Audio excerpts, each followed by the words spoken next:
오늘은 우리 추수감사 주일입니다. 1년에 한 번 있는 절기, 추수감사 주일입니다. 특별히 추수감사 주일, 감사가 있어서 감사하는 것도 참 감사가 되겠지만, 감사할 거리가 돌아보니까 없다 하는 사람도 이 기회를 통해서 우리가 믿음으로 감사를 미리 선포하면 감사거리가 풍성해질 줄로 믿습니다. 따라합시다. 선선포, 후응답. 예, 응답을 받고 감사는 누구나 하는 겁니다. 그러나 믿음으로 하는 감사는 상황이 여의치 않아도 우리가 하나님 안에서 앞으로 좋으신 하나님이 내 삶을 틀림없이 좋은 길로 인도하신다는 사실을 우리가 믿음으로 고백을 하는 것입니다. 주님께서 언제나 그렇듯이 우리의 믿음을 담보로 일하신다는 사실을 우리가 잘 기억해야 할 것입니다.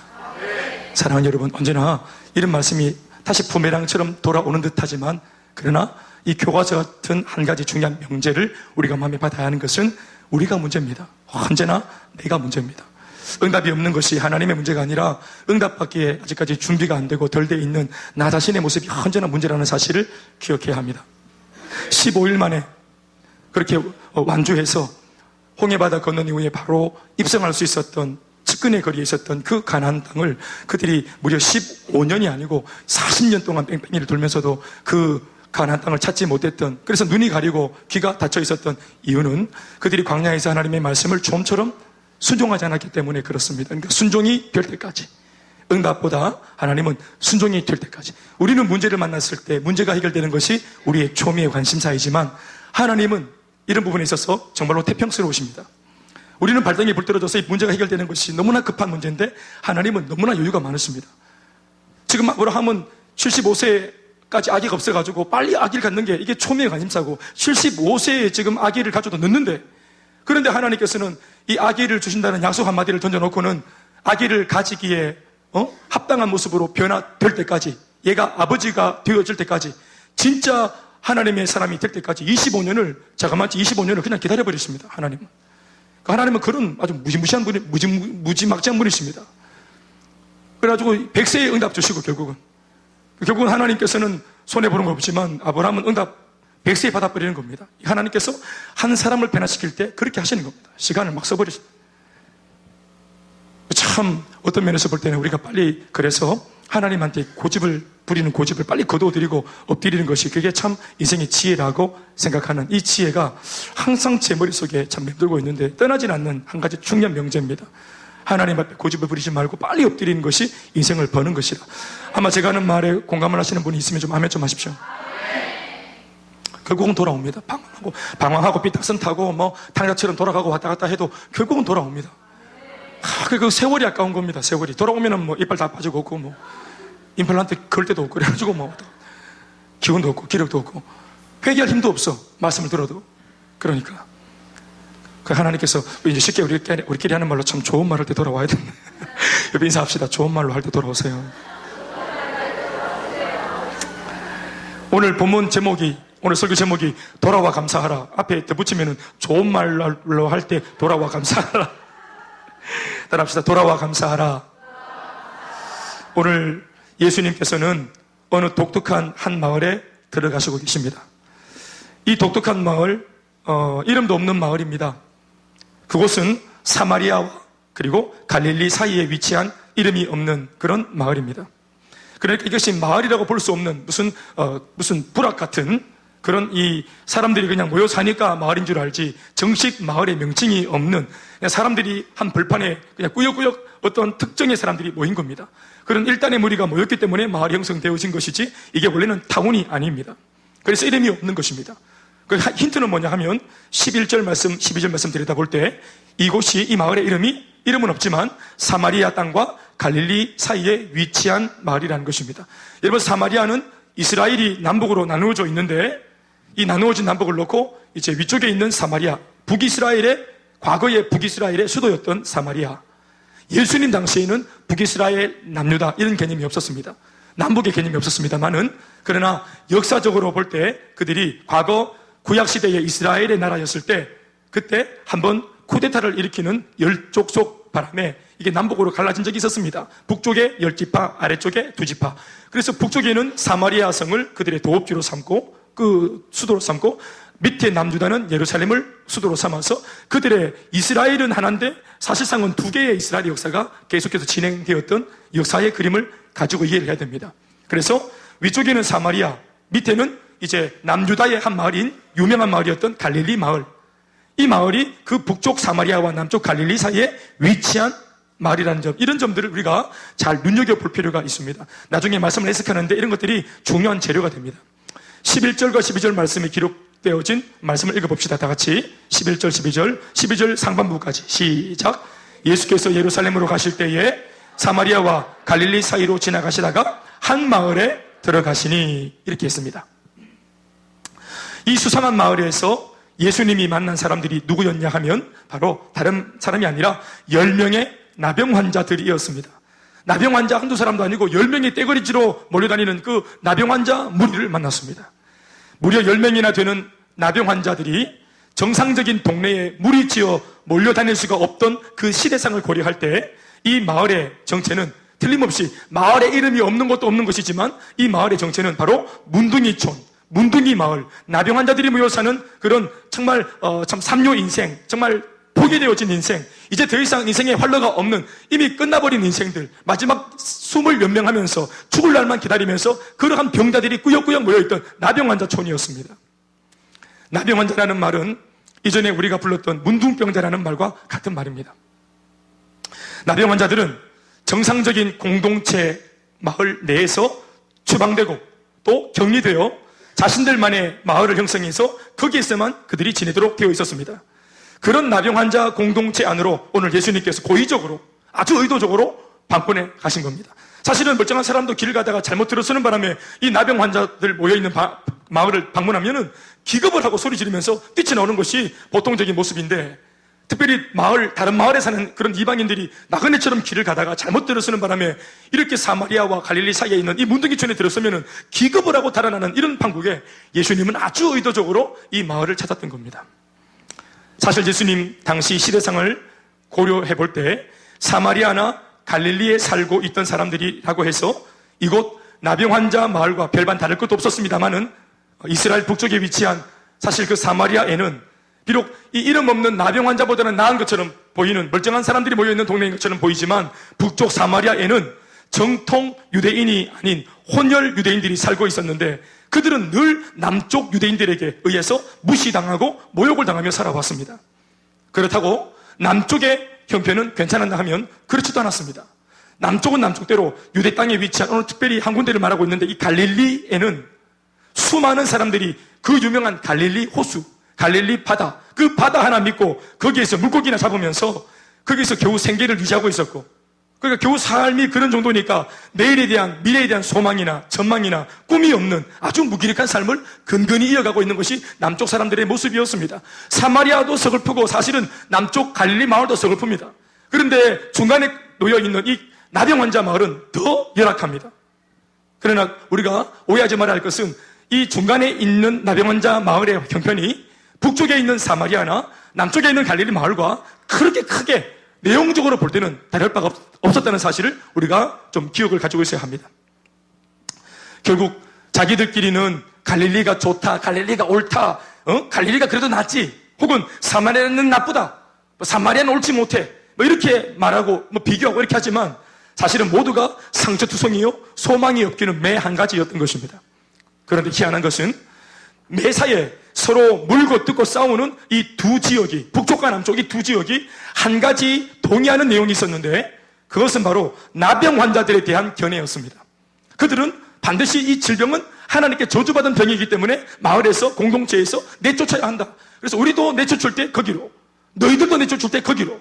그래서 이 부분에 대해서는, 나병 환자들에 대한 이 처우에 대해서는 북쪽이나 남쪽이 함께 그 같은 의견을 가지고 있었던 겁니다. 그래서 오늘 이 마을의 구성원은 사마리아 출신의 나병 환자와 그리고 남쪽 갈릴리 출신의 나병 환자들로 이루어져 있었습니다. 구성원 자체가 그렇습니다. 어떤 면에서 보면 사마리아와 갈릴리 사람들이 원래는 철천지 원수 관계였지만 나병이라는 질병을 통해서 들어온 이 마을에서만큼은 모두가 하나가 된 셈입니다. 이곳에서는 모두가 같은 운명에 같은 처지였기 때문에 서로의 출신 같은 것은 과거의 어떤 이야기 이런 것들, 스토리 이런 거, 히스토리 이런 거 하나도 문제가 될 것이 없었던 것입니다. 밥그릇 싸움이나 혹은 힘겨루기도 기력이 있을 때 얘기지, 모두가 시한부 인생으로 죽을 날만 기다리고 있는 처지의 세상적인 이해관계는 아무것도 아닌 것이 되는 곳이 바로 이 문둥이촌이었습니다. 이것이 바로 나병 환자 공동체의 특징입니다. 세상에 있는 모든 것들이 다 빛을 잃고 마는 겁니다. 세상에 잘난 거, 못난 것까지도, 잘나든 못나든 돈이 많든 돈이 없든 출신이 뭐든 가방끈이 얼마나 길고 짧든 스펙이 어떻든 내가 옛날에 무슨 자격증이 있었든 내가 몇 평에 살고 있었든 이런 거 아무 상관없습니다. 그러니까 모든 것들이 잿더미가 돼버리고 먼지가 되어버리는 곳, 그게 바로 나병 환자촌입니다. 여기서는 아무도 과거를 묻지 않습니다. 여기서는 아무도 우열을 가리지 않습니다. 우월하다, 열등하다 이런 거 없습니다. 여기서는 아무도 척하지 않고 체하지 않습니다. 연기할 필요 없습니다. 또 연기가 통하지도 않고, 그러니까 체할 필요 없습니다. 행복한 척, 괜찮은 척, 쿨한 척 할 필요 없습니다. 어떻게 보면 비록 건강을 비롯한 자신의 모든 것을 잃은 사람들이었지만 이곳에 오게 됨으로 비로소 사마리아와 갈릴리가 하나 된 모습이 연출되고 있는 겁니다. 이 북쪽과 남쪽이 그렇게 이게 막 대대로 이해관계 속에서 서로 미워하고 헐뜯던 이 사람들, 원래는 하나였으나 어떠한 특별한 이해관계 때문에 갈라져서 등 돌리고 있는 북과 남이 이 마을에서만큼은 하나가 되고 있는 겁니다. 남쪽 갈릴리 사람들은 원래 이 북쪽 사마리아 사람들을 개, 돼지 취급했습니다. 사마리아 사람들은 갈릴리 사람들을 또 어떻게 얘기했냐 하면은 교만한 사람들, 그리고 이기적인 사람들이라고 몰아붙이면서 이 둘은 첨예한 대립관계로 마치 원수처럼 지내고 살아왔는데, 그렇게 지내온 기간만 해도 무려 700년입니다. 역사와 전통을 자랑하는 시기 질투입니다. 이 둘의 관계는 그야말로 사실은 엄청난 관계입니다.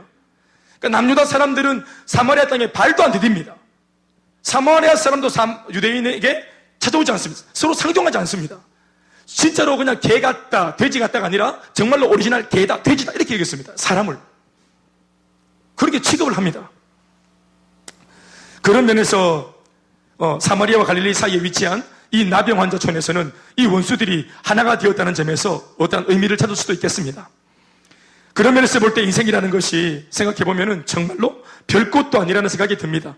오늘 이 세 부류의 사람들을 보면 사마리아, 갈릴리, 그리고 가운데 있는 나병 환자 마을, 우리가 아무리 이 세상에서 싸우며 살고 내가 옳으니 네가 옳으니 그렇게 살고 싸우고 살고 갈등하고 살고 또 가진 거, 또 내가 얼마나 버려드렸다는 거 자랑하고 시대며 살아도 고약한 질병에 걸려서 나병 환자촌에 들어서니 그 전에 모든 것들은 죄다 빛을 잃어버리고 마는 것입니다.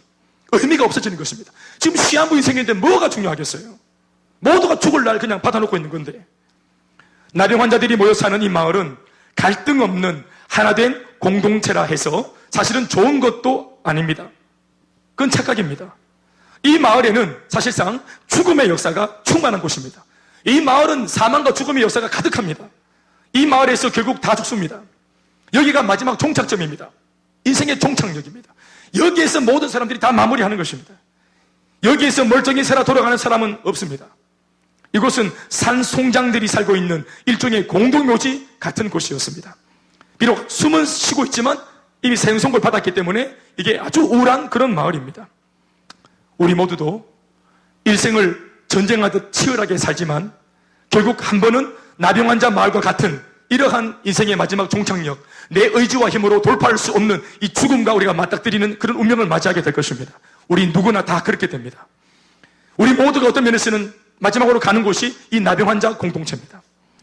칠곡에 있는 경대병원, 제가 그 입원실에 가봤더니 모든 암 환자들이 똑같은 환자복을 입고 같은 행색을 하고 누워 있는 것입니다. 그곳에서는 아무도 과거를 묻지 않습니다. 환자들끼리 서로 과거에 뭐 했어요? 학벌은 뭡니까? 스펙은 뭡니까? 돈을 얼마나 벌고 왔어요? 이런 거 묻지 않습니다. 환자들끼리. 김영경제, 병원에서 그런 거 물어요? 안 묻죠? 요 병원에 종사하는 분들 혹시 그런 거 묻는 거 봤습니까? 내가 막 학벌이 더 높으니까 형님 잡고 막 학벌이 떨어지니까 동생 되고 이런 거 봤습니까? 밤에 막 그냥 음료수 심부름하고 이런 거 봤습니까? 그런 게 어디 있습니까? 병이 제일 중하면 제일 그 장군입니다. 거기서는. 병이 심각할수록 제일 아주 그냥 말빨이 셉니다. 그 칠곡에 그 입원실 가보니까 사실은 이전에 입고 있던 옷은 다 이제 벗은 겁니다. 사실은 사람들이 환자복 입기 전에 이전에 입고 있었던 옷이 있었겠지요? 그 옷이 그 사람의 신분을 대충은 말해주는 거죠. 그러나 병원 입원실에서는 모두 이전의 유니폼을 벗고 똑같은 환자복을 입고 있는 것입니다. 하나가 되었지만 이미 아주 소망에 부른, 아주 꺼지고 있는 그런 어떤 공동체라고 볼 수 있습니다. 예수님께서 방문하신 나병 환자 공동체는 이런 배경과 스토리를 가지고 있는 곳입니다. 물론 예수님께서는 이미 이런 스토리를 누구보다도 잘 알고 의도적으로 이 마을을 방문하신 것입니다만은 아무튼 이렇게 그 마을 찾아간 겁니다. 예수님은 그 마을에 들어서자마자 그곳 초입에서 10명의 나병 환자를 만난 겁니다. 물론 먼 거리가 이제 떨어져 있긴 했지만 나병 환자들이 먼저 예수님을 알아보고는 자신의 마을에 들어오고 계시는 예수님의 이름을 큰 소리로 불렀습니다. 예수님 하고 크게 불렀습니다. 본문 말씀 12절과 13절 말씀을 우리 함께 13절 상반부까지 읽어보겠습니다. 시작.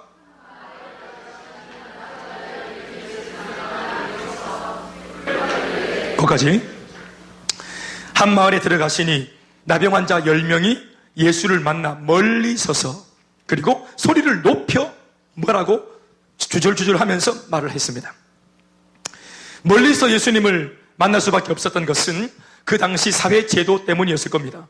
물론 그 사회제도의 배경은 말할 것도 없이 모세 오경에 기록된 율법입니다.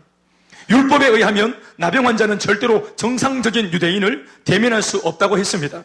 대면 즉시 즉결 처형되기 때문에 그렇습니다. 돌에 맞아서 죽어도 아무도 책임을 묻지 않는 살아있는 송장들이기 때문에 오히려 정상적인 사람들과 부딪히는 바람에 이 병을 옮겼다 해서 또 옮길 위험이 있다 해서 정상적인 사람들은 길 가다 만약 자기 길을 막고 있는 이런 문둥병자를 만나면 돌로 쳐서 죽여버립니다. 그러니까 이러한 어떤 규례가 있으니까 나병 환자 자신들이 이미 위축되어 있기 때문에 정상적인 사람에게 말을 걸거나 다가서지 않는 겁니다. 더불어 대면이 안 되는 것은 물론이고 대화를 하는 것은 결코 있을 수가 없는 일인 겁니다. 구약 성경 레위기 13장 말씀에 의하면 어떤 사람에게 이런 문둥병, 즉 나병 증세가 발생하면 그러니까 이 나병 환자들은 처음에는 정상적인 사람 아니었겠어요. 그러다가 어쩌다가 아무튼 이 나병 환자와 같은 이런 증상이 몸에서 발견되어지는 거예요. 몸이 썩어 들어가고 짓무르고 아니면 막 뼈가 부러지고 살찜이 떨어져 나가고 썩고 고름이 나오고 이러한 증상들이 발견되어지면 이 사람은 반드시 제사장에게 찾아가서 혹은 가족들이 데리고 가서 제사장이 대표로 확인한 후에 만에 하나 나병이라고 확정되어지면 곧바로 그 자리에서 공동체로부터 추방되어져서 이스라엘의 공동체 징령 바깥으로 쫓겨납니다. 바로 그 자리에서 바로 즉결 처분되는 겁니다. 그러니까 생이별합니다. 가족들하고도 생이별하고 이 병 때문에 사랑하는 자식들 생이별하는 겁니다. 그리고 다시는 못 보는 겁니다. 그러니까 바로 그것이 즉결 처분되는 거예요. 발병이 확인되면 그는 그 자리에서 머리를 풀어 헤쳐야만 했습니다. 왜 그렇게 하냐면은 멀리서도 정상적인 사람들이 이 사람이 나병 환자라는 것을 알고 미리 피해갈 수 있도록 그래서 정상적인 사람을 배려하는 어떤 차원에서 나병 환자는 표시를 해야 되는 거예요. 그래서 정상적인 사람이 접촉 못하도록 실수로라도 가까이 못 오도록 이해되시면 아멘 하십시오. 그래서 머리를 풀어 헤칩니다. 그러니까 머리를 산발로 돌아다닌다. 그러면 그 나병 환자인 겁니다. 멀리서도 머리 풀어 헤치고 머리 막 나부끼고 돌아다니면 머리 꼭꼭 돌아다니면 저 나병 환자다 저거 그래서 사람들이 비켜가는 겁니다. 그리고 옷을 찢어야 했습니다. 그러니까 옷을 찢고 돌아다니는 사람도 보면은 나병 환자라고 보는 겁니다. 그리고 흙먼지를 온몸에 머리부터 발끝까지 다 뒤집어 써서 죄를 뒤집어 써가지고 온몸에 그냥 이렇게 먼지를 뒤집어 써서 자기가 지금 심각한 병에 걸려있다는 것을 저주받은 몸이라는 것을 드러냅니다. 그리고 길을 다니다가 어떠다가 정상적인 사람들의 인기척이 들리면 가장 먼저 이 나병 환자들 자신들이 먼저 자신의 정체를 드러내기 위해서 한 손으로 입을 가리고 큰 소리로 부정하다 부정하다 나는 부정한 사람이다 이렇게 자기를 드러내야만 됐습니다. 그러니까 참 이 사람들은 병에 걸리는 것도 상처인데 이런 여러 가지 규례 내용을 들여다보면 이것 자체가 2중고 3중고를 줍니다. 사랑하는 여러분, 그 당시 남자도 남자지만 여자들도 문둥병에 걸리거든요. 그런데 첫 번째로 사회가 격리되어지고 자기 가족과 격리되어지고 사랑하는 내 남편이나 내 아이와 이별도 못하고 say goodbye 이별도 못하고 바로 격리되고 그리고 영원토록 이별한 이후에 거기서 이렇게 여자가 머리를 풀어 헤치고 옷을 찢고 그리고 먼지를 뒤집어 쓰고 다니면서 그 길을 가리면서 사람들 앞에 비켜가라고. 나는 부정하다, 나는 부정하다, 나는 더러운 여자다, 나는 부정한 여자다, 나 저주받은 사람이다, 이러고 자기 자신을 늘 고백해야 되니까 이게 정신적으로 얼마나 큰 스트레스가 됐겠어요. 사랑하는 여러분, 우리 모두 다 치부를 숨기려고 하지 드러내려고 합니까? 치부를 숨기려고 하지 드러내는 사람이 누가 있습니까? 그런데 이 문둥병자는 자기 치부를 자기가 드러내야 되는 거예요. 예를 들어서, 자, 누가 좋겠노? 지금 예를 들어야 되는데, 뭐 상처받지 마시고 진행상 그런 거니까 우리 뭐 지은이 앞에 스텝으로 있으니까 네가 좀 해라. 알겠지? 예를 들어서 지은이가 짝꿍댕인 거예요. 할렐루야. 예. 그런데 이 자매들이 예를 들어서 이렇게 선을 보는데, 우리 지은이가 선을 보는데, 안녕하세요, 저는 짝꿍댕입니다, 이렇게 말할 리가 있어요? 선을 처음 보는 낯선 남자한테 이쁘게 보이려고 하지 누가 자기의 치부를 드러냅니까? 안녕하세요, 저는 짝꿍댕입니다, 저는 뭐 얼빠져 있습니다, 저는 한 달에 한두 번씩 머리 꼭꼭 돌아다닙니다, 이 점 양지해 주시고 저를 사귀시기 바랍니다, 이렇게 누가 말합니까? 예? 그런데 이 여자는, 혹은 이 사람들은 길을 가면서 자신의 부족함을 자기가 입으로 고백을 해야 되니까 이게 얼마나 큰 정신적으로 모욕감과 스트레스가 됐겠냔 말입니다. 이게 2중고 3중고라 이 말입니다. 그러니까 이 나병 같은 경우는 그냥 질병으로 다룬 것이 아니라 레위기 13장에 보면은 하나님으로부터 저주를 받아 생긴 징계 차원에서의 병이라고 그렇게 그 당시 사람들이 인정을 했습니다. 얼마나 사람이 아주 독한 사람이고 아주 하나님 앞에 죄를 지었으면은 이렇게 독한 병에 걸렸을까? 그러니까 하나님께 징계받아 생긴 병이니까 이것은 하나님 앞에 다른 사람들이 기도도 못하는 거예요. 여러분, 우리의 기도를 누가 듣습니까? 대답하십시오. 그런데 우리의 기도를, 우리의 요청과 부탁을 받으시는 하나님이 이 사람에게 이런 병을 내려서 징계로 내렸어요. 하나님이 내리신 벌이에요. 그러니까 벌을 내리신 하나님 앞에 누가 기도하겠어요? 그러니까 이런 병은 정말로 걸리는 즉각 인생은 포기 되는 겁니다. 그러니까 이게 병의 무서움이 하나님으로부터 외면되는 거예요. 가족, 공동체로부터 외면은 다음 문제고, 하나님으로부터 유일한 소망이요, 유일한 피난처인 하나님으로부터도 외면되는 거예요. 포기되어지는 거예요. 이게 얼마나 고통인가 하는 겁니다. 나병은 접촉을 통해 전염이 된다고 알았기 때문에 병에 걸린 나병 환자 스스로가 자신의 위치와 상황을 드러내고 다녀야 그나마 목숨을 연명할 수 있었던 겁니다. 그런데 이런 형편에 놓고 있었던 나병 환자 무리 10명이 유대인 남성 예수께 지금 먼저 말을 걸고 있고, 또 부정하다 라고 말하는 것은커녕 자신의 소신을 이야기하고 있습니다. 13절 말씀 전체를 읽어보면 이렇게 되어 있습니다. 함께 읽어보시겠습니다. 시작. 소리를 높여 이르되 예수 선생님이여 우리를 불쌍히 여기소서. 립싱크 한 12명 계시는데 다시 하겠습니다. 시작.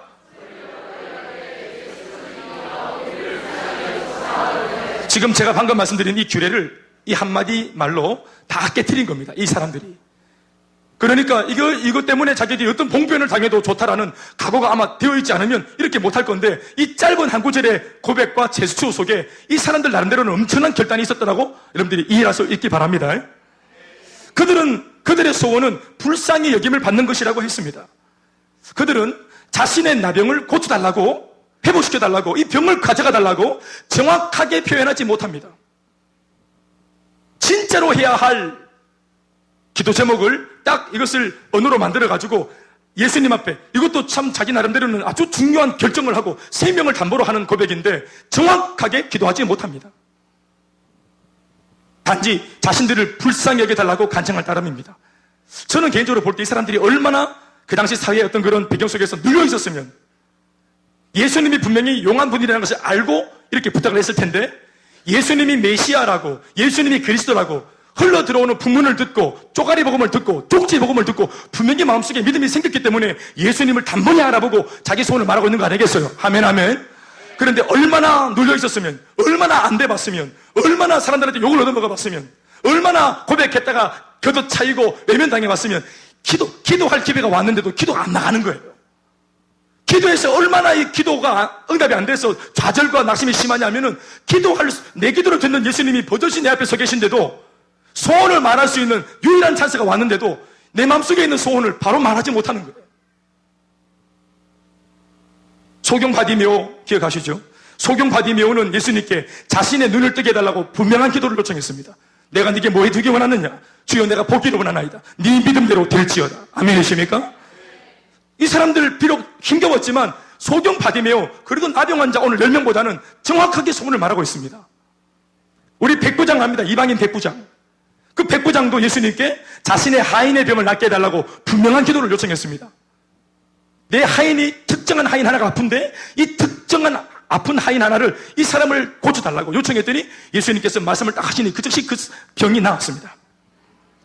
우리 잘 알고 있습니다. 가나안 여자 수로보니게 여인도 예수님께 자신의 귀신 들린 딸을 낫게 해달라고 분명한 기도를 요청했습니다. 아멘 아멘. 회당장 야이로도 예수님께 자신의 죽어가는 딸을 낫게 해달라고 분명한 기도를 요청해서 분명한 응답을 받았습니다. 여러분들도 기도할 때 분명한 기도 해야 됩니다. 아멘 아멘. 아버지 하나님 주여, 이것만 부르다가 끝나면 안 돼요. 그런데 오늘 10명의 나병 환자들은 기껏 율법을 범하면서까지 예수님의 이름을 불러놓고는 고작 한다는 소리가 자신들의 처지를 불쌍히 여겨달라 이렇게 말하고 더 이상 말을 잇지 못합니다. 그러나 그 고백의 속뜻은 우리는 염치가 없어 마음의 소원을 다 말할 입장이 못 되는데 만약 예수님께서 우리를 불쌍히 여기시는 마음만 있으시다면 당신께서 알아서 우리가 다 말로 못하는 이 모든 영역을 채워주시고 고쳐주시고 도와주시면 좋겠습니다. 이게 원래 그들이 하고 싶었던 풀문장이에요. 왜 예수님께 고쳐달라는 말을 못하는지 모르겠어요. 왜 유일한 소망이신 주님 앞에 기꺼이 나와가지고 그거 왜 그 목적을 성취하지 못하는지 모르겠어요. 오늘도 우리 교회를 보면은 예배까지 왔고 찬양까지 드리고 예배당에 입성을 잘 하심에도 불구하고 우리가 정작 해야 될 예배나 그 예배에 성공하지 못하는 건 말입니다. 주님을 만나러 여기까지 왔는데도 주님을 못 만나고 기도로 왔는데 기도를 못하고 얼굴 마주보고 쌩끝. 그건 안 됩니다, 여러분. 둘이서 말이 없네. 얼굴 마주보면 쌩끝. 그거는 그렇게 하는 거 아닙니다. 말을 해야 말을. 내 마음 알지 뭘 마음을 알아요. 말을 해야 알지. 부르짖으라, 구하라, 찾으라, 입을 넓게 벌려라, 간절히 찾아라. 주님께서 하시는 그 말씀에 우리가 응하면 주님이 반응하십니다. 아멘 아멘. 아무리 실패가 많았고 패배가 많았을지라도 오늘은 다른 날입니다. 어제까지 한 번도 경험하지 못한 오늘 새날 아닙니까? 그러니까 이 새날에 새 마음으로 하나님께 예배하고 기도해야 됩니다. 사람이 너무 염치가 없으면 기도를 가르쳐줘도 기도의 능력과 기도의 효율성과 기도의 매뉴얼과 기도의 의미와 원리를 가르쳐줘도 기도를 잘 못하는 경우가 있습니다.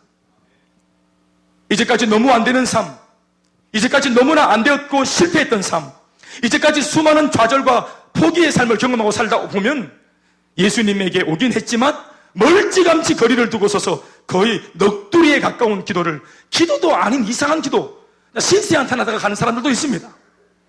무엇인가 원하는 게 있으면 정확하게 기도로 요청해야 하는데 기도를 들어보면 정확히 무엇을 원하는 건지 대체 알아들 수가 없는 기도를 하는 사람도 있습니다. 그러나 결론을 말하면 상관이 없습니다. 오죽하면 기도하는데 그런 식으로밖에 기도가 안 나오고 그런 식으로밖에 예수를 못 믿을까? 뭐가 그렇게 캥겨가지고 주님 앞 가까이 못 나오고 예수님께서 이때까지 만나주셨던 사람들의 그 내용들을 들여다보면은, 예? 내용 증명을 들여다보면은 전부 다 세상의 떨거지들, 부족한 사람들, 문제 만난 사람들, 죄인들, 이런 사람들을 예수님이 다 만나주시고 그들의 친구가 되어주셨다는 얘기를 들었는데도 아이고 나도 되겠나? 다른 사람들 다 주님 만나 역전됐지만 나는 되겠나? 하는 이 패배감과 자신 없는 마음을, 이걸 중요한 것은 주님이 알고 계시는 겁니다. 사랑하는 여러분, 이걸 믿으시기 바랍니다. 여러분, 기도가 어설픕니다. 기도가 막 옹알이 수준입니다. 1시간 앉아 있었는데 주여 아버지만 하다가 집에 갑니다. 본인도 무슨 기도했는지 잘 모릅니다. 또 사람들이 막 소리 질러 하니까 소리를 막 질렀는데 머리만 띵하게 아프고 집에 간 적도 있습니다. 그런 적 있어요, 없어요? 음악 크게 들어가면 막 질렀는데 음악 끝나고 집에 갈 때 머리 띵하게 아픈 거. 또 막 기도했는데 갑자기 막 떡국 먹고 싶고 밤중에 막. 왜냐면 하도 막 배를 비비가지고 이게 막 갑자기 막 이렇게 식욕이 돋아가지고는 괜히 그냥 괜시리 그냥 응답이 풍성해야 되는데 간식만 풍성해가 배만 튀어나오고. 중요한 것은 여러분 이게 옹알이 기도든 무슨 뭐 수준이 낮은 기도든 중요한 것은 그게 아니고 예수님께서 다 알아들으십니다. 옹알이 기도 주님이 알아들으십니다. 우리 얼라들 키울 때 아이들이 여러분 이 아이가 우리 갓 태어난 아이가 이게 딱 눈 뜨자마자 엄마 나 정말 나 엄마의 젖을 정량으로 먹고 싶어. 엄마 나 오늘 1.5리터 먹고 싶어. 뭐 이렇게 말합니까 아이가? 그렇게 정확하게 말합니까? 나 엄마 이번에 엄마가 채워준 이 기저귀 마음에 들지 않아. 뽀로로 없어? 이렇게 말하는 애가 어디 있습니까 걔가? 그게 애입니까? 옹알이 하지만 엄마 아빠가 전심 전력을 다해서 엄마 아버지의 모든 감각, 초감각까지도 다 동원해서 엄마 아버지의 능력으로 이 아이의 말하는 옹알이 속에 담겨있는 의도와 의미를 알아냅니다. 찾아냅니다. 기가 막히게. 그래서 사람들 보면은 우리가 옆집 아줌마가 볼 때는 이 집 아가 하는 말 못 알아듣겠는데 엄마는 기가 막히게 알더라고요. 그치? 그러면 자기 애가 천재라고 개싸고 막 이런 이상한 소리 쌓고 왔다 갔다. 방금 애가 하는 말 들었냐 하면서 뭘 듣긴 들어요. 환청입니다, 환청. 중요한 것은 이게 옹알이 기도든 그냥 속에 있는 말을 다 못했든지 간에 그냥 불쌍히 여겨주세요 이렇게밖에 못 기도했든지 간에 거리가 멀든지 간에 중요한 것은 예수님을 부르고 예수님께 눈을 맞추고 초점을 맞추고 내 속의 소원을 고백했다는 거. 아멘 아멘. 소원이 다 부족해도 부족한 기도라도 주님이 알아서 들었습니다. 나병 환자 공동체에서 이제껏 얼마나 절망과 실패에 눌려 살아왔든지 예수님께 나오는 모습마저도 겨우 이런 수준일 수밖에 없음을 주님이 알고 계십니다. 따라합시다. 주님이 알고 계십니다. 크게 주님이 나를 알고 계십니다. 그러면 된 거 아닙니까? 주님께서 알아주시면 된 겁니다. 사실 예수님께서는 이 나병 환자들의 형평상 결단코 그들 스스로의 힘이나 능력으로는 예수님께 나올 수 없다는 것을 이미 알고 계셨습니다.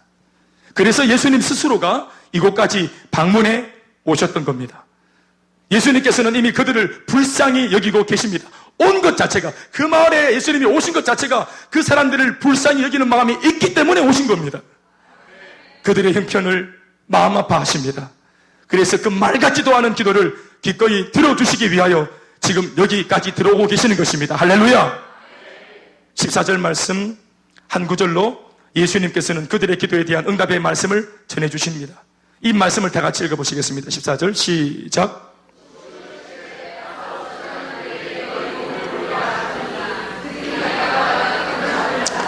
이게 참 중요한 말씀이고요. 오늘 이 말씀의 하이라이트죠. 보시고 이르시되 주님께서 해법을 제시하십니다. 한 구절로 가서 제사장들에게 너희 몸을 보이라 하셨더니 그들이 가다가 깨끗함을 받은지라. 따라합시다. 그들이 가다가 깨끗함을 받은지라. 한 번 더. 그들이 가다가 깨끗함을 받은지라. 예수님께서 해답으로 주신 이 한 구절의 말씀은 잘 생각하면서 묵상을 해야 의미를 알게 됩니다. 본래 구약성경 레위기 말씀에 의하면 나병 환자 정결의식이라는 그런 규례가 있습니다.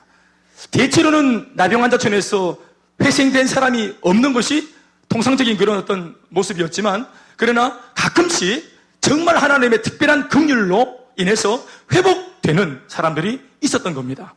그래서 그 사람들을 다시 쫓겨난 공동체 진영으로 다시 받아들이고 신분과 자격과 이 모든 것들을 회복시키는 그런 어떤 절차를 이제 정결의식이라는 이런 어떤 규례가 있었던 거예요. 그 규례가 있는 거 보면은 회복된 사람이 있었던 거예요. 아멘, 아멘. 설명할 수 없고 본인도 이해할 수는 없지만 왜 나았는지 자기도 모르지만 하나님의 주권적인 특별한 은혜로 인해서 회복된 사람들이 있었던 겁니다. 그러니까 그 나병 환자 정결의식이라는 규례를 우리가 잇띄어서 오늘 본문을 살펴봐야 합니다. 거의 회복이 불가능한 질병이지만 특별한 경우 하나님의 긍휼을 입은 환자 중 어떤 이들은 나병이 회복되는 경우가 있었다고 했습니다. 몸과 살이 더 이상 안 썩어 들어간다거나 썩어 문드러졌던 괴사가 진행된 부위에 갑자기 새살이 돋는다거나 하는 이런 경우가 있었던 겁니다. 은혜죠. 그런 경우에는 그렇다고 회복되었다고 무턱대고 막 그냥 뛰쳐서 들어오면 돌 맞아 주는 겁니다. 그러니까 이런 경우에는 제일 먼저 그 증거, 회복되어진 증거, 괴사된 살이 새살이 돋았더니 새살 증거, 이 회복된 증거를 들고 제사장을 직접 찾아가야 합니다. 중요한 것은 회복이라는 확증을 받을 수 있는 증거를 가지고 가야 한다는 것입니다. 증거가 있어야 됩니다. 그러면 제사장이 공동체 진영 밖으로 나와서 직접 이 환자의 회복의 증거를 면밀히 살핀 이후에 하나님 앞에서 정결 예배 의식을 드린 이후에 일주일을 대기했다가 완전히 공동체 가족으로 받아주게 되는 것입니다. 그러나 제사장의 확인 절차 중에 만약 이것이 거짓인 것으로 드러나면 심각한 봉변을 당하거나 죽임을 당하는 것을 각오해야만 되는 것입니다. 그러니까 이런 것으로 장난치면 안 됩니다. 이런 것은 장난치는 거 아닙니다. 생명 걸고 장난칠 일 있습니까? 회복에 대한 의지나 마음이 있다고 되는 것이 아닙니다. 마음만 있다고 되는 게 아닙니다. 진짜로 진정한 회복은 증거를 통해서만 확정을 받을 수 있었던 겁니다. 증거가 있어야 됩니다. 하나님의 긍휼과 은혜가 임했다는 증거, 새살 돋은 흔적들, 이게 있어야 됩니다. 그래야 회복의 문이 열리는 것입니다. 자, 그런데 이와 같은 규례를 두고 오늘 예수님의 말씀과 나병 환자들의 행동을 보면 예수님도 10명의 나병 환자들도 둘 다 이상한 점이 발견되고 있습니다. 예수님께서 하신 말씀을 다시 들어보십시오. 14절 말씀에 따라합시다. 가서 제사장들에게 너희 몸을 보이라. 지금 이 몸이 뭔데? 지금 보이라 하는 이 몸이 뭔데요? 이거 나병 몸이에요. 이거 지금 문둥병 몸이에요. 온 전신에 고름 보일 일이 있습니까? 사실은 이렇게 말씀하면 안 되고요. 예수님이 먼저는 이 나병 환자들의 질병부터 낫게 해주신 이후에 회복의 증거를 가지고 제사장한테 가도록 말씀을 주시는 것이 옳은 말씀인데, 순서상 예수님께서는 무작정 가서 제사장들한테 지금의 이 나병으로 썩은 몸을 보여줘라 이렇게 말하고 있습니다. 이상합니다. 그런데 이 말씀을 들은 나병 환자 무리들은 또 꾸역꾸역 이 말씀대로 실행하기 위해서 자신의 현재의 처지도 아랑곳하지 않고 제사장한테로 찾아갔던 겁니다. 보내는 예수님이나 가는 문둥병자나 이상한 사람들인 거예요. 이 걸음은 실로 무모한 걸음입니다. 이러다가 괜한 본병이라도 당하면 또다시 실패로 인한 상처를 입게 될 것이 뻔하죠. 그러나 그들은 제사장한테로 갑니다. 그런데 이 무식하고 무모한 몇 발짝의 걸음이 이내 곧 역사를 일으키고 맙니다. 말씀을 보면 그들이 어떻게 깨끗함을 받았다 말하고 있습니까? 그들이 가다가 깨끗함을 받았다고 기록하고 있습니다. 아멘, 아멘. 따라합시다. 그들이 가다가 깨끗함을 받은지라. 아멘. 가는 중에 몸이 완벽하게 나아버린 거예요. 누가 이런 기적이 이런 모양새로 일어날 줄 알았을까요? 이상하게 들리는 그 한 말씀 한 구절을 듣고 의심하지 않고 그대로 발걸음을 옮겼더니 일생일대의 역전의 사건, 역사가 일어나가 버린 겁니다. 이것이 예수님의 역사의 타이밍입니다. 이것이 바로 예수님의 응답의 타이밍이에요. 이것이 바로 예수님의 기적의 타이밍입니다.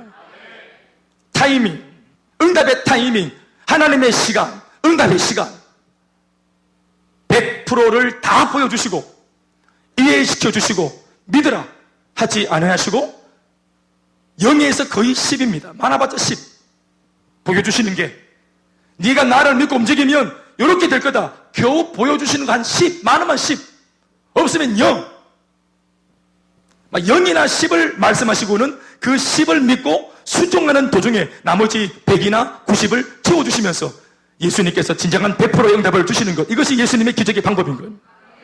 이게 주님의 방식입니다. 결국 답을 다 주시고 제사장한테 보내는 것이 아니라 무작정 가라 하시는 그 말씀을 믿고 이 환자들이 순종하니까 답을 가는 와중에 순종하는 도중에 주시는 겁니다. 그러면 제사장을 기꺼이 만날 수 있고 봉변도 당하지 않게 되는 겁니다. 믿습니까? 결국 예수님께서는 이 10명의 나병 환자들에게 무엇을 주고 싶었던 겁니까?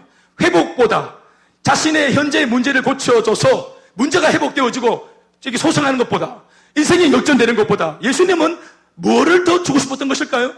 바로 예수님의 구주되심과 그리고 그런 예수를 믿는 믿음이 더욱더 강화되는 은혜를 주고 싶었던 것입니다.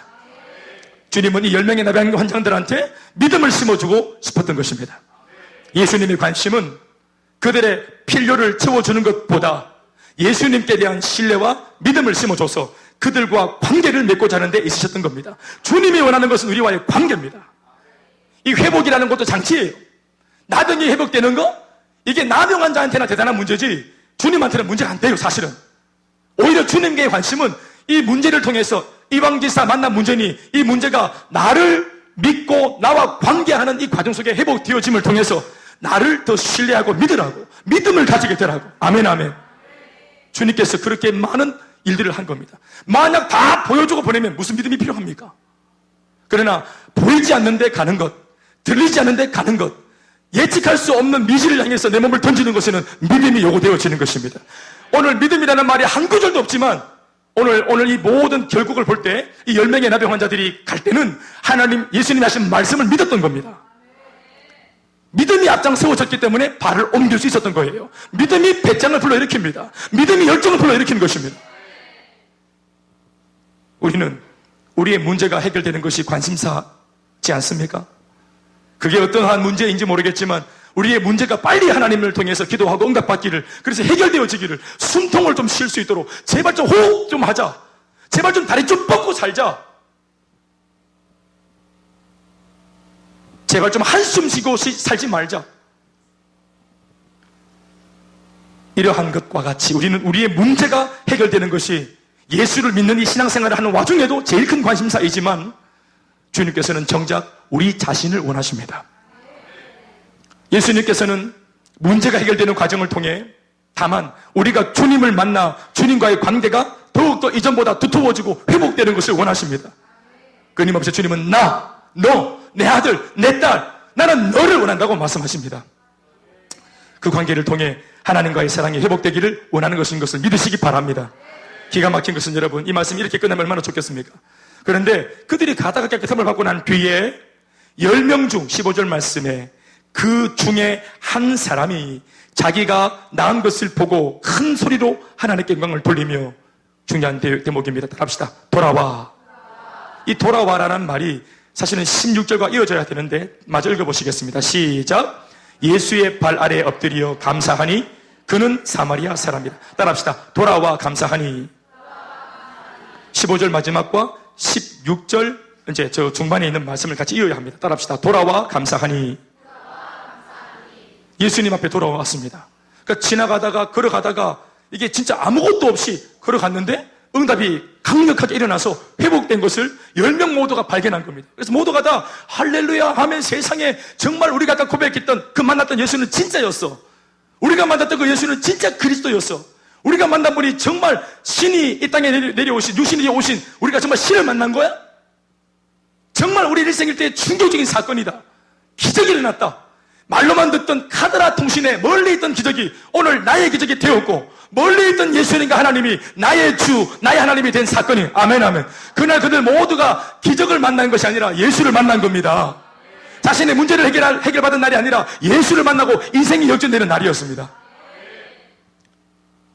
사실은 내 문제가 회복되어지는 것보다 더 중요한 것은 내가 예수님과 관계를 맺었다는 것, 그리고 그 예수님이 나 같은 존재를 만나기 위해서 나를 아시고 내 얼굴을 아시고 내 이름 석자를 아시고 나를 만나기 위해서 굳이 이곳까지 왔다는 것, 이게 큰 충격으로 느껴져야 되는 거예요. 아멘 아멘. 우리가 기도하고 응답 받을 때 있잖아요. 응답이 되어져서도 기쁘지만 기도 응답이 주는 큰 감격과 기쁨 중에 한 가지는 이겁니다. 뭘까요? 하나님께서 내 기도를 들어주신 것을 통해서 하나님이 나를 알고 계시네. 하나님이 나를 알고 계시네. 하나님께서 이 땅의 수많은 사람들 가운데 나를 주목하고 계시네. 나를 사랑하시네. 이러한 느낌을 받을 때 이게 정말 기분이 좋아요. 응답 받은 것 자체보다 이게 얼마나 기분이 좋은지 몰라요. 그래서 받은 응답은 오히려 던져버리고 그렇게 막 미친 듯이 기뻐하잖아요. 요즘 사마리아 여자가 보십시오. 원래는 물 들어왔잖아요. 물 들어와가지고 예수님하고 물 달라, 못 준다, 야곱의 우물, 내가 주는 생수를 마셔라 해가 막 심령 속에 막 정수기를 장착하고 이래가지고 막 주님 만나가 변화받고, 그래가지고 예수님 또 막 남편을 데려와라, 남편이 없다, 네 남편 6명이지 어떻게 알았어요? 깜짝 놀래라 이러면서 막 대화하다가 이분은 메시아인 걸 알고 그 예수와 대화하는 가운데 마음속의 상처가 다 치유되어지고 고침받고 할렐루야. 그래서 물 들어와서 인간적인 육신의 이 목마름을 해결하러 왔다가 인생의 목마름을 해결하는 주님을 만나서 인생의 갈증을 해결받고, 물 들어왔던 물동이는 정작 던져버리고 마을에 빈손으로 들어갔다는 사실이에요. 그래서 집에 왔더니 남편이 물동이는 이렇게 물었다는 거 아니겠어요?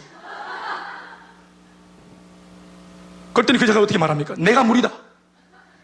지금부터는 내가 물이다. 인간아. 이렇게 말했다는 거 아니겠어요? 사람이 물만 마시고 사나? 이제 이렇게 말하는 존재가 됐다 이 말입니다. 인생의 목적이 물 뜨는 거, 그냥 물, 이거 먹고 사는 문제, 생계 문제 이런 거였는데 예수님을 정통으로 딱 만나니까 이게 목적이 달라져 버리는 거예요. 세상에서 그렇게 커 보이던 문제가 하나님을 문제보다 크신 하나님을 딱 만나는 순간에 세상의 문제가 바로 발톱 밑에 때만큼도 못하다는 사실을 발견하게 된다 이 말입니다. 이때 담대함이 생기는 거예요. 아멘 아멘. 이 타이밍에 용기가 생기는 거예요. 다윗도 이 타이밍에 골리앗한테 돌멩이를 던진 겁니다. 이 타이밍이 유효합니다. 여러분, 계속 하는 게 아니에요. 정신이 삐리할 때 돌 던져야 되는 거예요.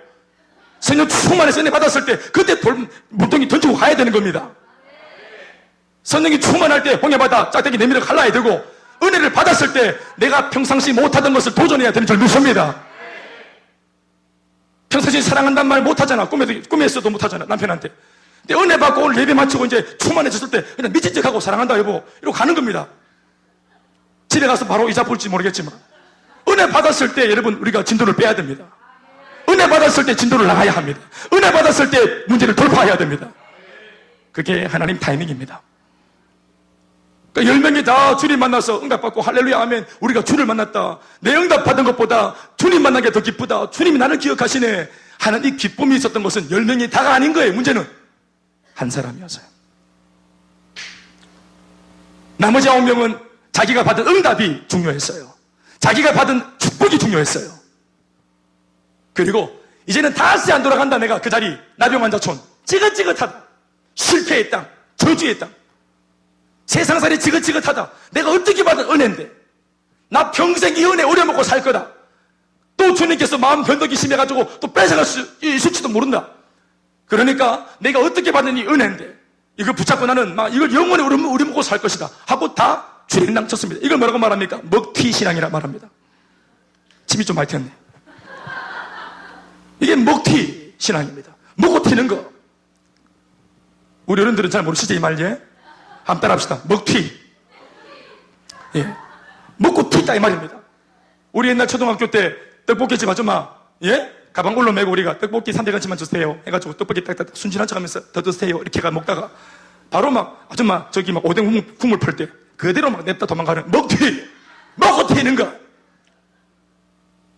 얌새의 인생. 그래가지고 늘 그 포장마차 앞에 지나갈 때마다 못 지나가는 길이야. 들킬까 싶어가지고. 그래 길을 하나 잃어버리잖아요. 글로 가면 집에 빨리 갈 수 있는데 계속 돌아가다가 또 카페 만나가 삥 뜯기고 돈 더 많이 틀리고. 제 얘기입니다. 300원 아까봐가지고. 사랑하는 여러분, 주님을 만났습니다. 은혜를 받았습니다.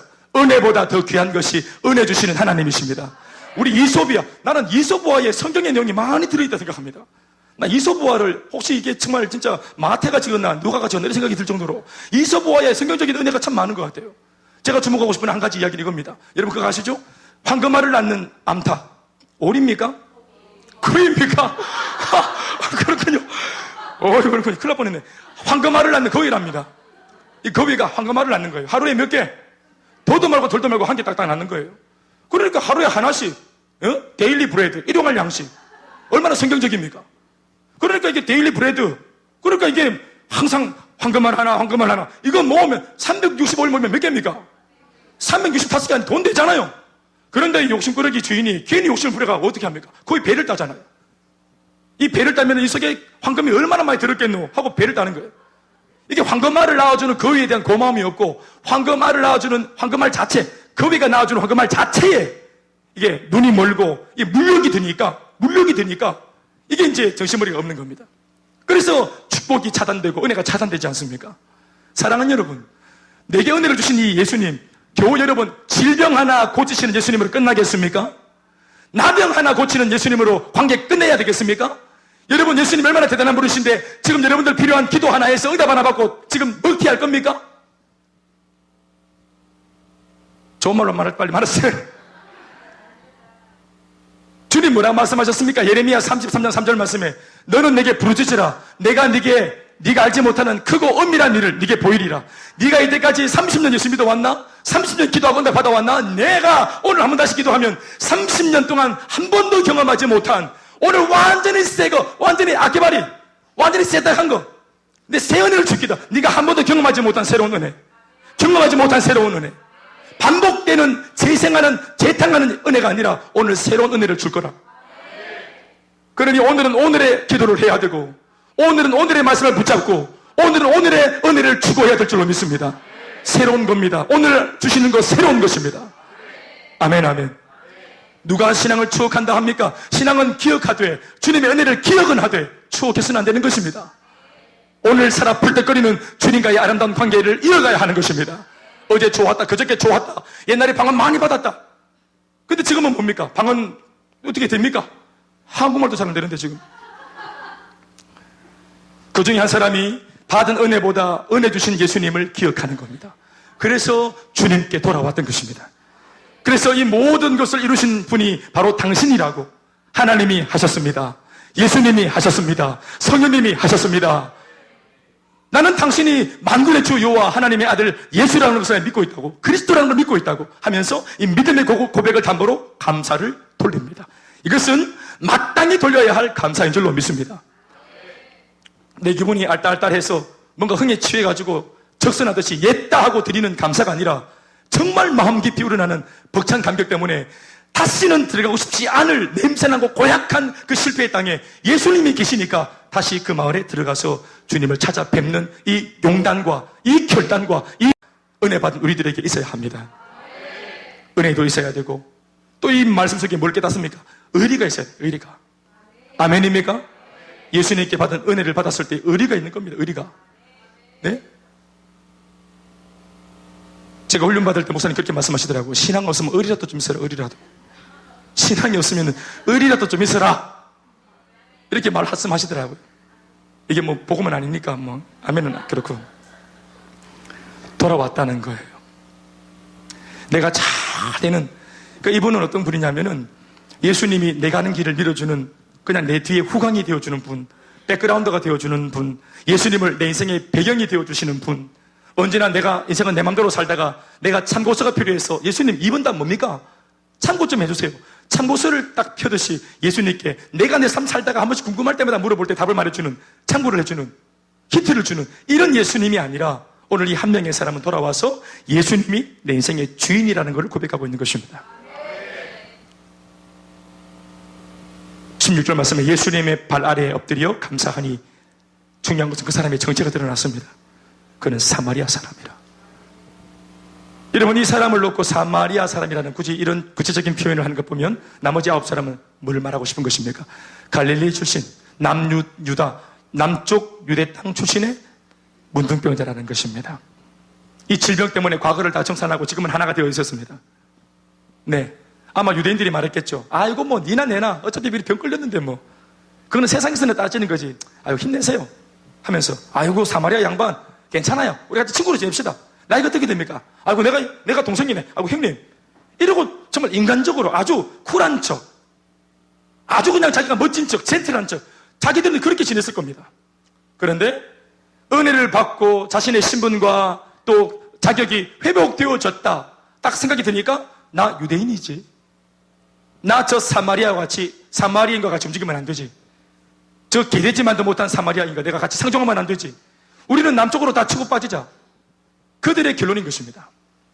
은혜 좀 받고 한숨 돌리고 이제 좀 먹고 살만하니까 또 옛날 정욕이 올라오고, 정말 인생의 막다른 골목에서 하나님 찾고 절규하고 기도하고 주님밖에 없다고 그렇게 기도하다가 하나님의 극렬하심을 은혜를 받고 이만큼 은혜를 받고 걸어왔는데 먹고 살만하고 한숨 돌리고 나니까 여전히 내 속에 또 다른 세상이 눈에 들어오고, 세상의 가치가 눈에 들어오고, 세상에서 못다 이룬 야망이 눈에 들어오고, 주님께 영광 돌리는 거 하나도 문제될 것이 없고, 감사나 영광 돌리는 것은 개나 주라 그래라고, 이게 말도 안 되는 아주 불신자와 같은 사람으로 기적을 경험해도 불신자와 같이, 하나님의 살아계심을 경험해도 여전히 불신자같이, 여전히 자기 삶을 쫓아서 들어가는 이런 형편없는 신앙의 사람들이 있더라 이 말입니다. 기적을 경험해도, 응답을 경험해도, 가는 길에 은혜를 경험해도 내가 할 길 가겠다는 것입니다.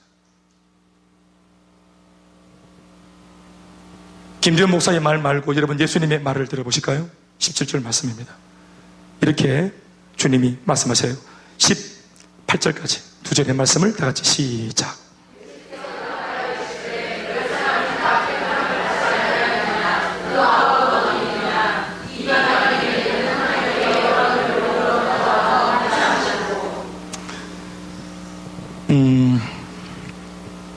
예수님도 그럴 것 같고요, 우리 목회자도 그런 것 같고요, 제가 제자 훈련을 하면서 깨닫게 된 것, 주님의 마음도 이룰 것이라고 생각하는 것 하나 있습니다. 이 구절에서 발견하는 것도 동일한 겁니다. 그게 뭐냐 하면은, 따라합시다. 기대감. 우리가 흔히 하는 말로 사람은 기대하는, 믿을 만한 대상이 아니라고. 사람은 사랑하는 대상이지 기대하는 대상, 믿는 대상이 아니라고. 사람한테 기대하고 사람을 믿으면 반드시 상처받고 실망한다고 하는 이 참 성경이 아니면서도 성경 같은 이 귀한 귀절의 말씀, 우리가 살면서 삶으로 체득하고 있는 내용입니다. 이 말이 맞다는 거죠. 그런데요, 참으로 우리가 희한한 착각은 사람에게 상처를 받을 줄 알면서도 예컨대 부모는 자식을 끊임없이 기대합니다. 모든 부모의 공통된 거룩한 착각입니다. 자기 아들이 공부를 잘하든 못하든, 지금 말씀을 부리든 착실하든 구분 짓지 않고 모든 그 부모는 자기 자식을 놓고 기대합니다. 이 아이가 잘해줄 것이라고. 모든 아내가 남편을 향해서 이 거룩한 착각을 하고 있습니다. 다 기대하고 있습니다. 기대하는 족족 상처를 그렇게 많이 받았지만 여전히 기대합니다. 남편 여러분, 아내분들이 목사님, 내 아내는 날 기대 안 하는데요. 목사님 그 말씀 틀린 것 같아요. 여러분, 표현을 안 할 뿐이지 마음속은 100% 기대합니다. 왜 독하게 한 번씩 말을 할까요?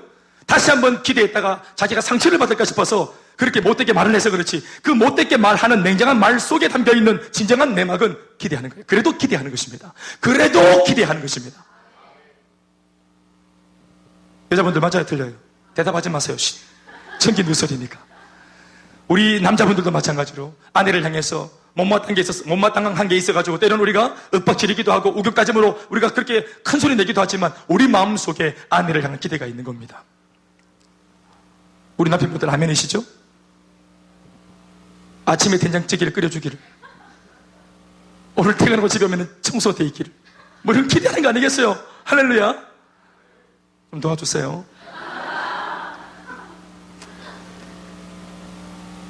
그냥 사랑이라는 것은 그냥 일방적으로 사랑을 아가페 사랑처럼 주고 말아야 되는데, 예수님처럼 우리는 사람인지라 그게 안 돼요. 우리는 섬기면 기대해요.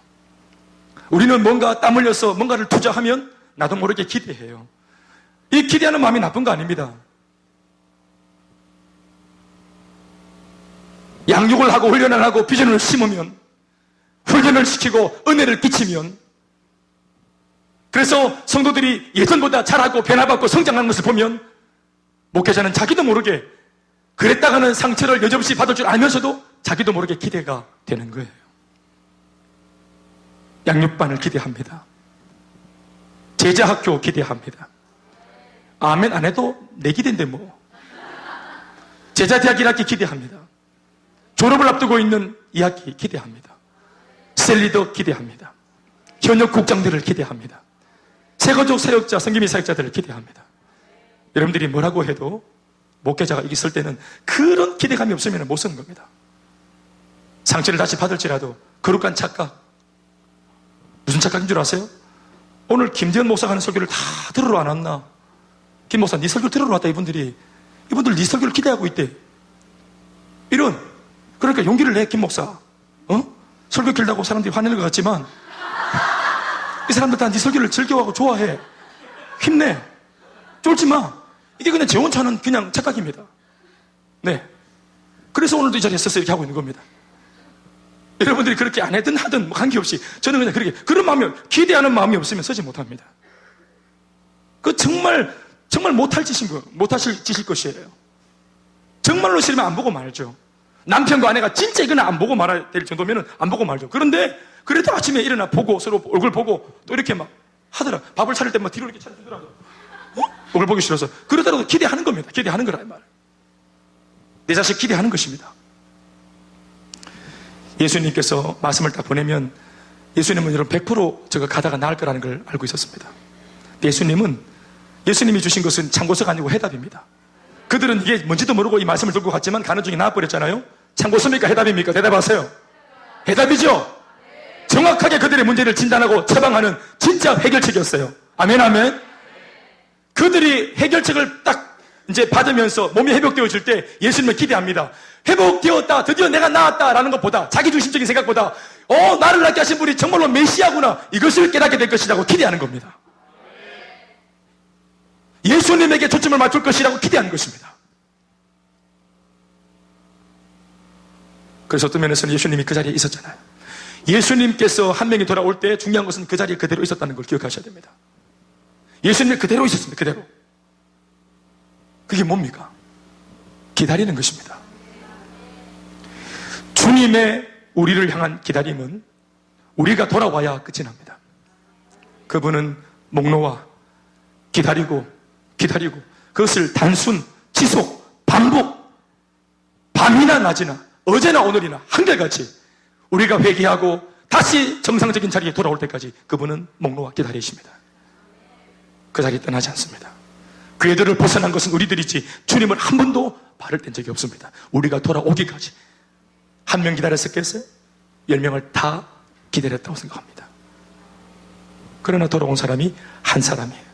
그 감사와 영광을 받고 나서 하나님께서 한편으로는 기쁨이 충만했지만 아쉬운 것은 나머지 9명이 어디 있냐는 거예요. 왜 같은 은혜를 받은 9명이 없느냐는 거예요. 왜 이 자리에 함께 돌아오지 않았냐는 거예요. 그것도 사마리아 이방인, 그 이방인 취급을 받는 사마리아, 돼지라고 말하는 개와 돼지는 복음을 듣고 사람이 되었는데 왜 스스로 사람이라고 말했던 사람들은 이렇게 결정적인 순간에 개와 돼지처럼 행동하는가? 은혜를 모르면 개와 돼지인 거예요. 이건 제 말이 아니라 그들의 말 아닙니까? 사마리아인들을 그들이 개라고 돼지라고 말했잖아요. 그런데 오늘 진짜 뚜껑을 열어보니까 사마리아인이 진짜 은혜의 사람이었던 거예요.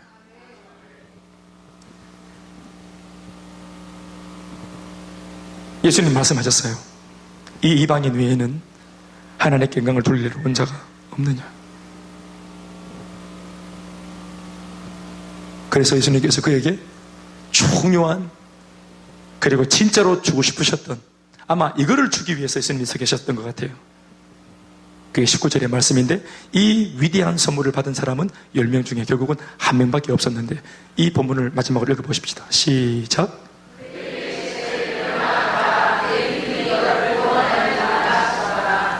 믿습니까? 여러분, 이렇게 특별히 예수님께서 이렇게 고백한 걸 들어보십시오. 너를 구원하였느니라. 아멘, 아멘. 사랑하는 여러분, 10명의 문둥병자가 예수님의 말씀 때문에 최초로 받은 은혜는 구원이 아니었다는 걸 아십니까? 그건 구원이 아니었습니다. 단지 이 땅에서 살아가는데 불편한, 이 땅에 살아갈 때 내가 부대끼고 내가 불편한 내 생활고 내 개인적인 문제, 그거 응답받은 겁니다. 그러나 그 문제는 이후에 또 찾아옵니다. 중요한 것은 예수를 만나서 그분으로부터 떨어지는 부스러기가 아니라 겨우 몸 정도 회복되어지는 이런 부스러기가 아니라 예수님께서 정작 주고 싶으셨던 것은 메인디시, 떡입니다. 그게 뭘까요? 그게 구원입니다. 병이 낫는 걸 통해서 예수님의 구원자이심을 기억하고 돌아와서 이 병 회복보다 더 중요한 구원을 받으라고 오늘 예수님이 그 구원을 주기 위해서 그 자리에 서 계셨던 겁니다. 그렇습니다. 여러분, 행복 모임을 통해서 오신 여러분들이 많은데 행복 모임 참 좋죠. 은혜가 되고 참 좋습니다. 그런데 행복 모임은 부스러기입니다. 그리고 행복 모임을 통해서 셀가족 모임에 들어오면 셀가족 모임 참 은혜가 됩니다. 대그룹 예배로 드리는 우리 주일 예배가 참 메인디시, 이게 떡입니다. 행복 모임에서 먹은 것이 에피타이저라면 이제 공동체, 이제 본체가 이제 다 같이 모여서 드리는 우리의 이 불타는 예배는 하나님 앞에 드려지는 큰 축제의 예배입니다.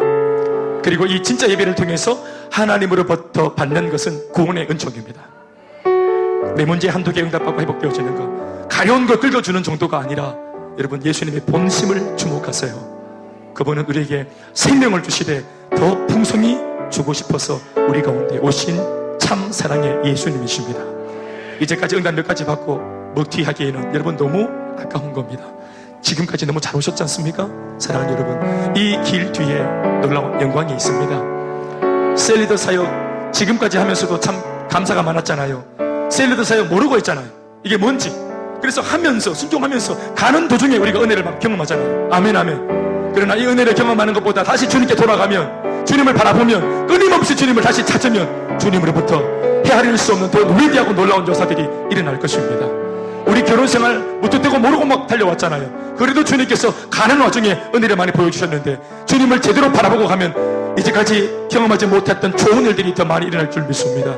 신앙생활도 마찬가지입니다. 사랑하는 여러분, 끝을 봐야 합니다. 신앙생활 끝을 봐야 합니다. 신앙생활 끝을 봐야 합니다. 하나님께 걸어가는 이 걸음의 끝을 봐야 합니다.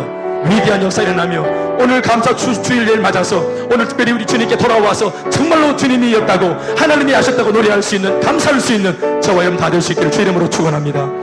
할렐루야. 주님께 박수하시겠습니다.